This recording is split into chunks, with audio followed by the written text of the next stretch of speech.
Arowanas that can be kept together, all of which are factors that promote higher yields for breeding. The issue with large ponds is finding the one fish that is holding is literally like finding a needle in a haystack. Simply trying to net out the single fish is not possible. Most Arowana farmers use the same but methodical procedure to find the holding fish. So we'll need our net, we'll need the big net, the holding net, harvesting net. For the big net is actually to gather all the fish. Okay, then we have two holding nets. The holding net is actually we use it to chase the fish and scoop the one, we start to just select the female fish out first. So because only the male arowana hold the egg, so we select all the female fish out, then we start to catch the one holding the egg from there. So the harvesting net is the same one as the holding net. It's just that when we harvest, the net has to be slightly deeper. There are certain different lengths of net we use. Here we can see Jerome netting out a fish to check if it is holding. Although the procedure is well thought out, it is still a tedious and painstaking process. Each fish has to be checked individually until the holding fish is found. If the fish is not holding, it is tossed out of the large net so that it is eliminated and not caught again.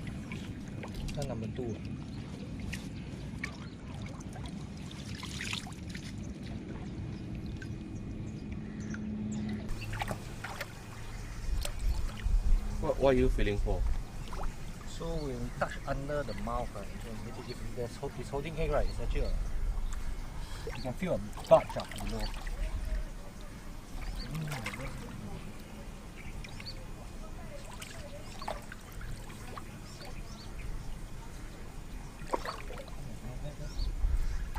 He thinks he feels something. He wants to hold the fish to pry open the mouth to have a look. Holding an arowana is not as simple as it seems. These fish are powerful. He swirls the fish around to tire it out before he takes a firm grip.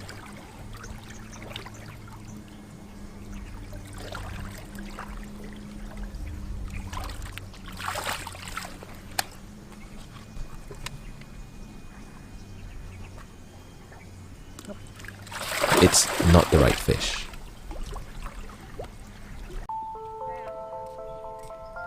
They continue to check fish by fish.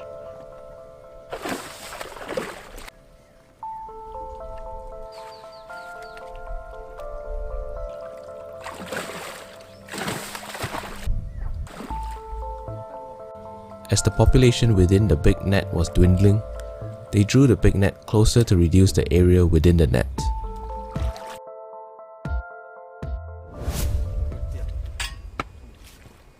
Can you explain what? They then brought in poles that did not seem to be part of the original plan.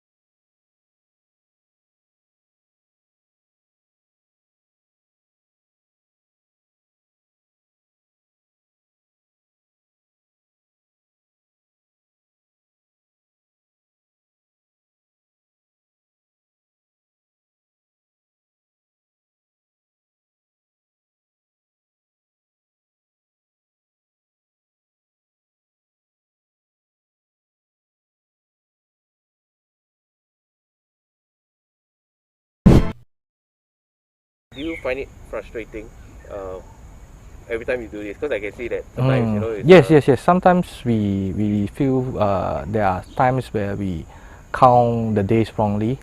Sometimes the fish, when we count like maybe 4 to 5 weeks, sometimes they actually spit out the old eggs already and hold another new batch of eggs. So sometimes during this time, the days of the eggs when we counted are wrong. So we might be opening very young fish, maybe even eggs. It turns out the silent operation was not a cause for concern. but the result of having repeatedly done this to the point it is like clockwork. And just like clockwork, they found the holding fish.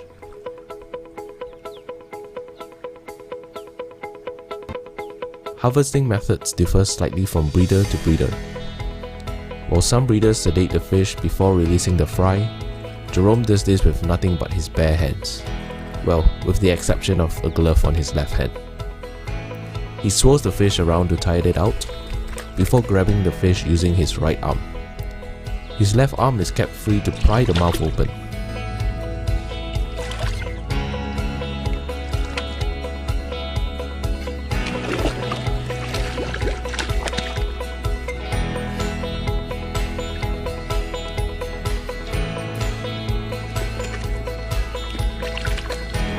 Because all fish have a layer of slime coat on their body, the glove on his left hand provides the grip necessary to overcome the slipperiness of the slime coat.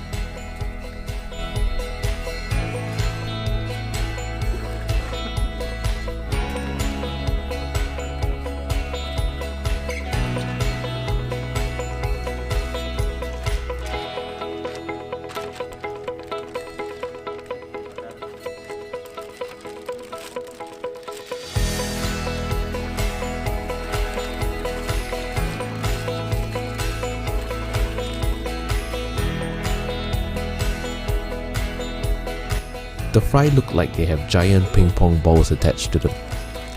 That is the yolk sac from which they were born. At this stage, the fish cannot yet swim because of the heavy yolk sac. Neither do they need to. It is one of Mother Nature's clever designs that allow them to continue to draw nutrients from the yolk, eliminating the need to find food and allowing them to stay in the father's mouth until they are bigger and less prone to predation.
Now the problem is the land lease, because Lim Chu Kang area, I think the lease is we are left with about 1 to 2 years, 1 to 2 years left lah.